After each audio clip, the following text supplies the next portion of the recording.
राधे राधे दोस्तों, मैं कुंजिका देवी अपने YouTube चैनल में आपका स्वागत करती हूँ।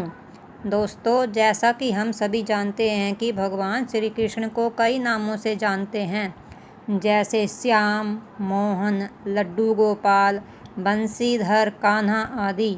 इनमें से लड्डू गोपाल काफ़ी प्रसिद्ध है, लेकिन क्या आप जानते हैं कि भगवान कृष्ण का लड्डू गोपाल नाम कैसे पड़ा?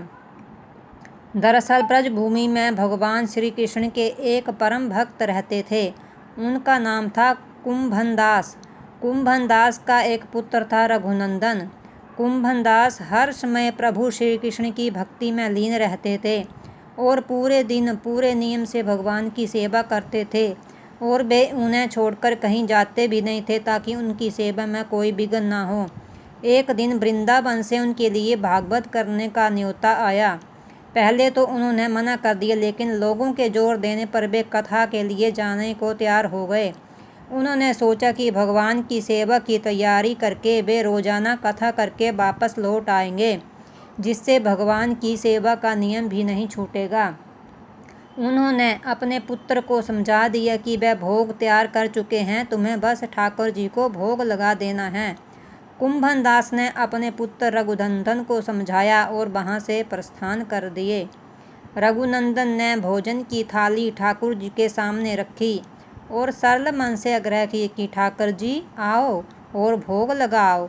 उसके बाद मन में ये छवि थी कि वे आकर अपने हाथों से भोजन करेंगे, जैसे हम सभी करते हैं।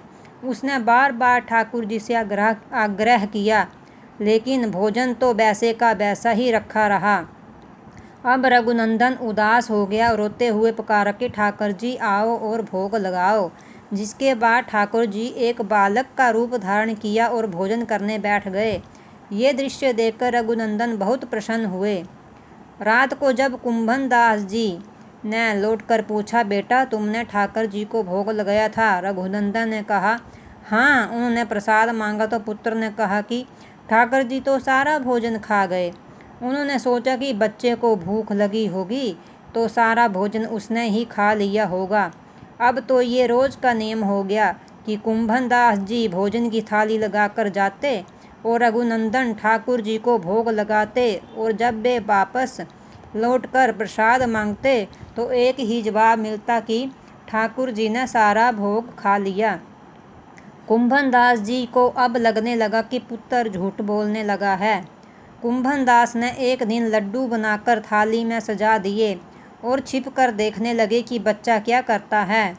रघुनंदन ने रोज की तरह ही ठाकुर जी को पुकारा तो ठाकुर जी बालक के रूप में प्रकट होकर आए और लड्डू खाने लगे। ये देखकर कुंभनदास जी दौड़ते हुए प्रभु के चरणों में गिरकर विनती करने लगे।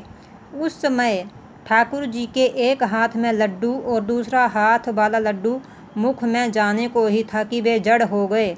उसके बाद से ही उनकी इसी रूप में पूजा की जाती है और वे लड्डू गोपाल कहे जाने लगे।